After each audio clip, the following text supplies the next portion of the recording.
mic. Yeah. All I need is one mic. Yeah. All I need is one mic.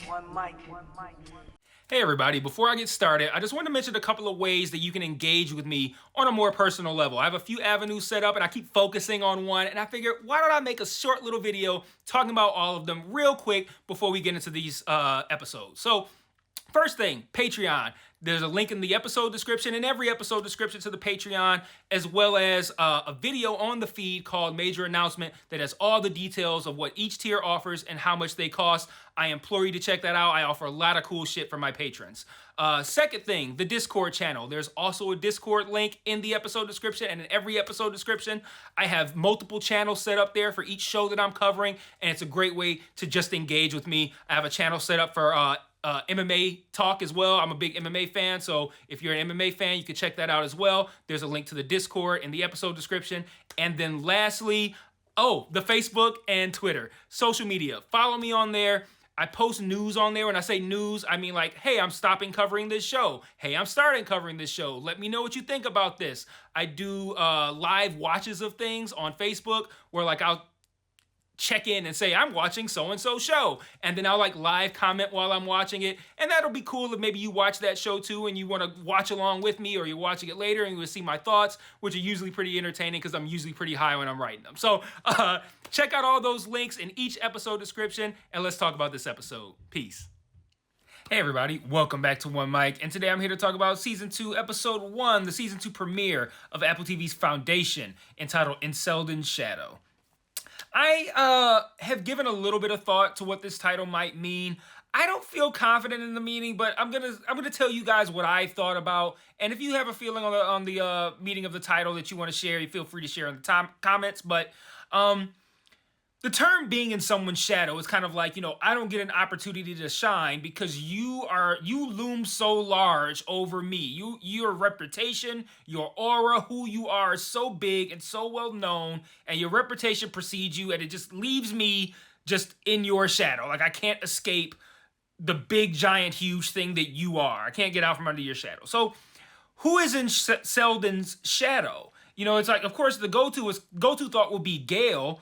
She was in his shadow for the entirety of season 1, and if you look at it one way. But she kind of seems to have dominion over him now, at least at the end of the episode anyway. Until the end of the episode, I should say. But Gail is also presented as something of an equal to him. Maybe not quite equal, but at least someone who is comparable, like intellectually, for example, or problem-solving wise. So, like, I don't know. I don't know if Gail is in Seldon's shadow, but we learn in this episode that 138 years later, the Foundation essentially views Harry as something of like this prophetic Jesus type figure who they think will download himself into their guns and help them kill Empire. But it just kind of feels like everything, like the path that Foundation and the Empire are on that will inevitably result in a war. The changes to this world that took place during the time jump, the mother-daughter situation with Gail and Salvor, all of that kind of feels like it's in Harry's shadow. Like for all intents and purposes, the people on Terminus view him as something of a god. So it's like, wouldn't everybody then be kind of in his shadow? And I feel like that's too all-encompassing to be the reason for the title. So I don't know. That's just kind of what I was spitballing there. Let me know what you guys think about the title in the comments. But let's talk about the episode. And I gotta say, at first, I was a bit worried. Like, they open the episode and they're like, over the last 138 years, the Foundation got stronger and Empire got weaker. And I'm just like, wait, hold the fuck up. Like, we ain't gonna see none of that? Like, we ain't gonna see 138 years of the Foundation on the come up and the Empire backpedaling? We ain't gonna get none of that?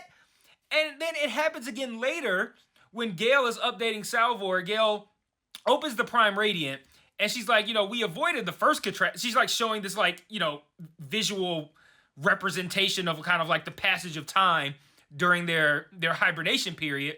And she's like, we avoided the first catastrophe, but somehow we veered off of Harry's planned course and there are like mad issues in front of us now. And I'm like, so we ain't gonna see none of that either? Like, how did we veer off of Harry's course? Like, if we got past the first catastrophe and we are now no longer going in the way that Harry predicted, don't you think it'd be worth it to explain why or how we ended up off of that path? But at the same time, I remember the nature of this show. This is a show that I believe takes place over, I think, what they say, like 10,000 years or something like that. It was like, I think that was the time frame that Harry laid out for how much time they had left before all of this played out and everything with the shit. So a 10,000 years sticks in my head for some reason. I didn't rewatch season 2, by the way.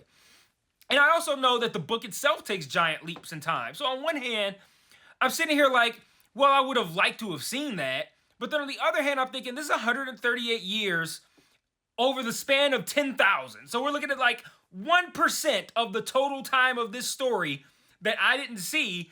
And I'm like, while I'm sure some cool shit happened during that time, that stuff may be entirely irrelevant to the remaining 99% of the story. And it feels like when you've only seen 1%, you might look at it like, or 2%, you might look at that 1% like, yo, I missed half the shit. But you're not looking at there's 98% in front of you.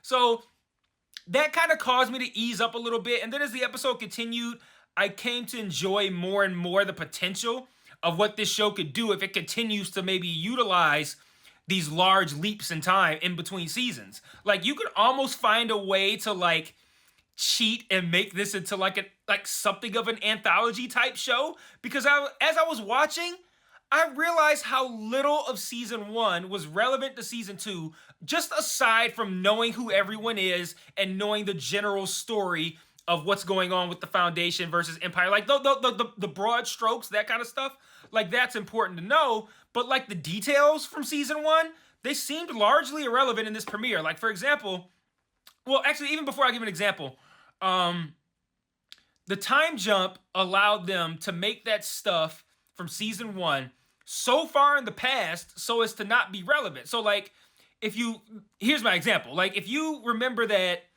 I want to say it was like fairly late in the season, but like Day went on this like journey of self-discovery where he was like walking through this like really dry area and he had to like make it. It's like, if you live to the end, you're the shit. Or I don't even barely fucking remember. But you know why? It doesn't even fucking matter. I didn't need to remember because that happened to an entirely different motherfucker than the Day that I just watched in this first episode. And I think that's kind of cool, actually.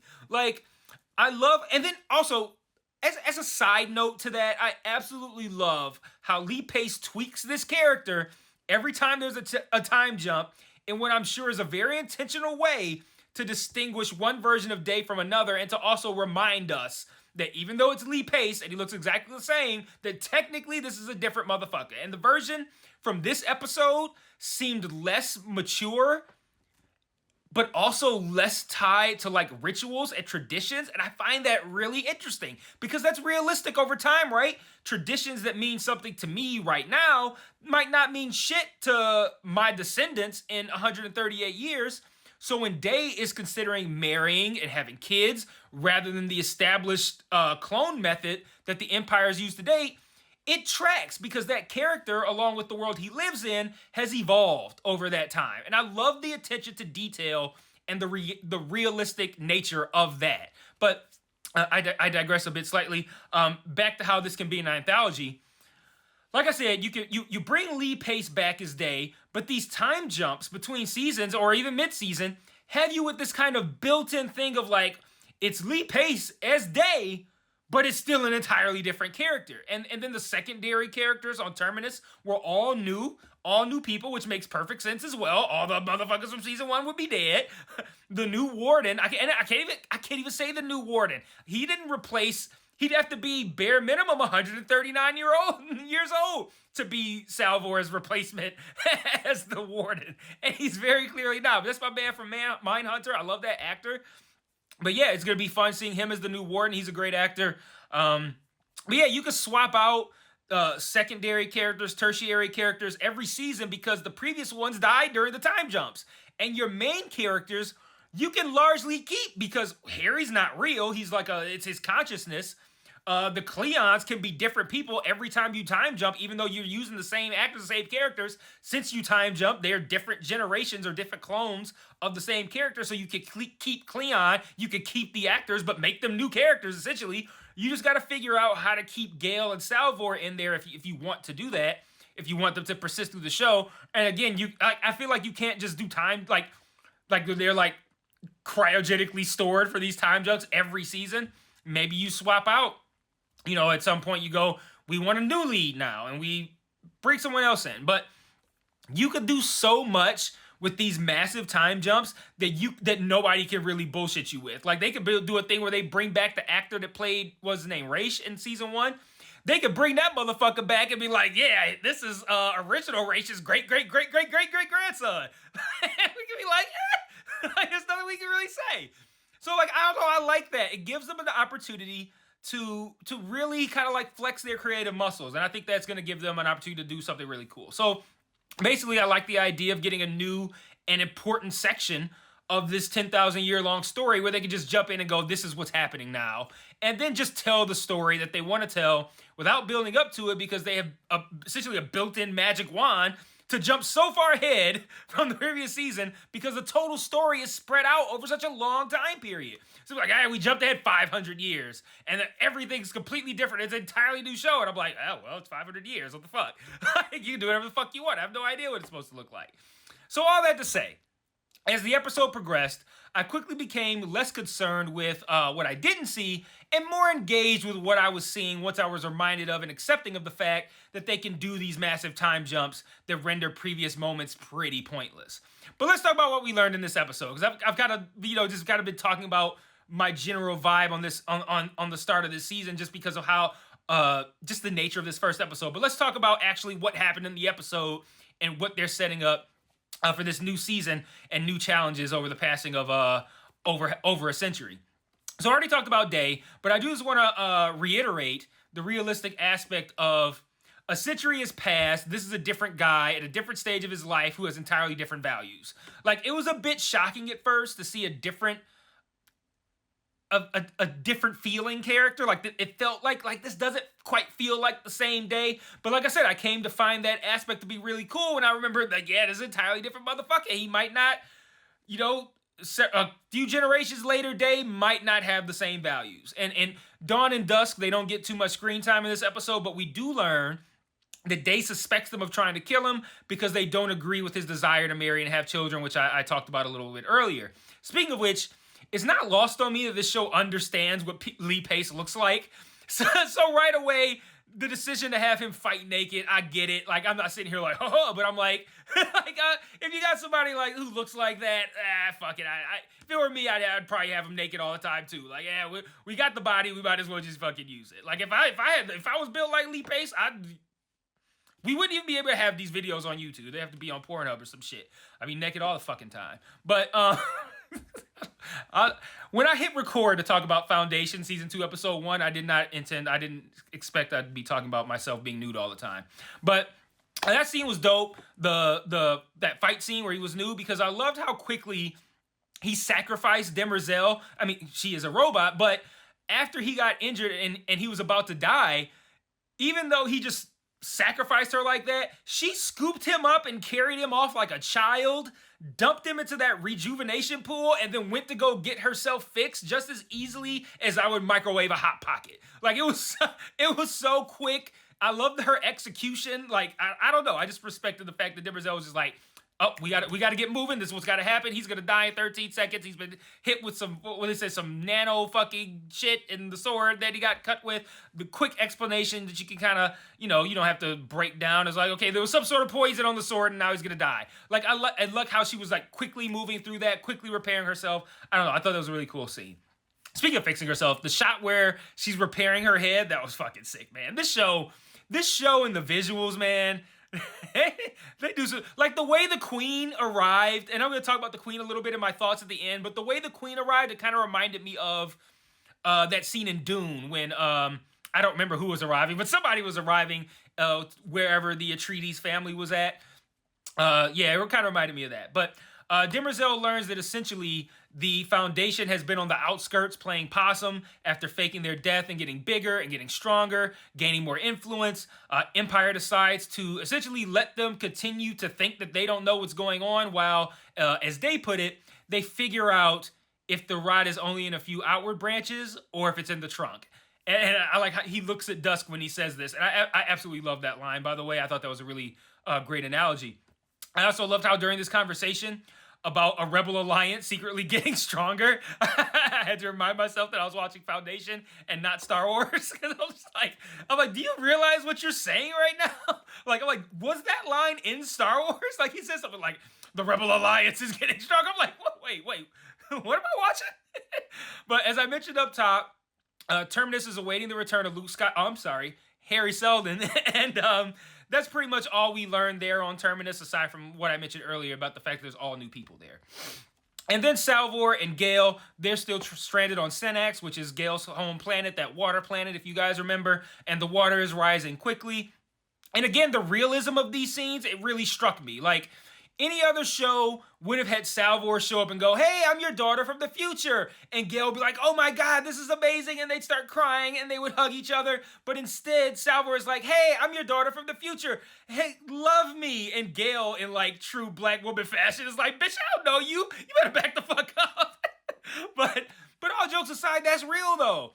Salvor has had all that time to dream about her mother, and Gail just has an older black woman pop up out of nowhere and go, I'm your daughter, love me. And like, life doesn't work that way. So I thought that was super fucking cool that they kind of subverted the expectation that I didn't even really know I had until they kind of pointed it out. Like, when Salvor's like, I thought we would vibe a little bit better. And I like that too, because cutting through the bullshit, right? Like, they could have just had a whole bunch of weird, awkward moments. But I like how Salvor was kind of like, you think it's weird that we're not really vibing, right? Like, I thought that was pretty cool. But speaking of super fucking cool, I also enjoyed their little scuba diving mission together. I don't know if the passing air back and forth sexily between one's mouths, I don't know if that's scientifically accurate, but that was a fun little exciting scene as well. Lastly, we learned that Harry's consciousness is trapped inside the Prime Radiant. Harry spends the entire episode, essentially learning how to get out, and through various conversations learns that he needs to essentially unfold and flatten this 4D area around him in order to be able to exit the Prime Radiant, which he does, and he appears very angrily in front of Gail and Salvor to end the episode. So, to wrap up, yeah, man, at first I wasn't a fan of the stuff I wasn't seeing, and I didn't like this is what happened when you weren't here. But again, most shows are proceeding chronologically during the lifetime of a person. Like, it's like you skip seasons, but the next season picks up right where the last one left off. You very rarely have a 100 plus year time jump. So it was a little off-putting at first, but then I liked how it gives the show the ability to just focus on telling a cool story, doing cool shit, and giving me cool twists and visuals, since the time jump renders most of season one's activity irrelevant aside from the broad strokes. And whatever is important enough to be relevant, I'll remember anyway. So I also found a lot of what they set up this episode to be compelling. I like the idea of Day straying away from tradition, which is very different from the Day that we saw last season. I like the idea that someone's out to get him. He says, like, oh, it might be dawn and dusk. So it's obviously not dawn and dusk. So I'm interested in finding out how, even though I believe it is not dawn and dusk, what they are up to, because they very clearly do not approve of Day. So, like, I'm interested to see what's going on there with Empire. I liked all the Harry stuff. I like the realism of the Gail-Salvor relationship. And I'm intrigued to see, like, okay, now what? What do we do now? Because we don't even know what the next catastrophe is. We don't know what Harry's going to have to say to Gail. We don't know where the three of them are gonna go. We haven't even spent any time on Terminus. Like, there's so many interesting things that this show has yet to tackle, and it did a lot in this first episode. This was a really strong episode, and I'm really excited the show is back to duke it out with Silo for best sci-fi show. Don't tell anyone, but I kind of feel like this is gonna win. As much as I love Silo, this show is pretty fire. But last thing before I wrap up, a couple of quick thoughts. Aside from being wonderful to look at, I'm going to enjoy this new character, Queen Seraph. I liked how she pushed back on Day and called his manliness into question, which is, I mean, the balls on someone to call into question not just Cleon the 17th, but Lee Pace looks like he could ride a horse that's on top of a bull. Like, how the fuck do you question his manliness? Anyway, I also loved how when Dusk was gifted those, like, colors or whatever, my immediate reaction was, oh, that motherfucker love to paint that mural. He's gonna love these colors. Like, I remember that shit from season 1. But that's all I got. Let me know what you guys thought about the episode. Let me know what you thought about what I said about the time jumps and how it impacts this season and season 1. Let me know what you thought about the episode title if you have thoughts. And I will definitely see you guys next week right here for episode 2. And until then, peace.